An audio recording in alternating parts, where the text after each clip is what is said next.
এক ছিল হারান কাকা, থাকতেন এক শান্ত সুন্দর গ্রামে। তার ছিল দুই স্ত্রী, বড় সতীন পদ্মা আর ছোট সতীন গঙ্গা। পদ্মা ছিলেন শান্ত স্বভাবের, সবকিছু গুছিয়ে করতেন। আর গঙ্গা, উনি একটু চঞ্চল, একটু রাগী, কিন্তু মনটা ছিল সোনার মতো। একদিন হারান কাকা হাট থেকে একটা ছাগল কিনে আনলেন। হারান কাকা বলল, এই ছাগলটা তোমরা দুজনে মিলে পালো। দেখি কে কেমনভাবে দেখে রাখে। পদ্মা ছাগলকে খেতে দিত নিয়ম মেনে, কচি ঘাস আর জল।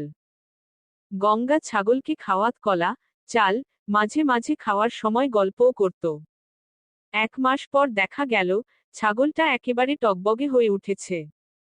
হারান কাকা বলল, বাহ, তোমরা দুজনেই ভালোভাবে দেখাশোনা করেছো।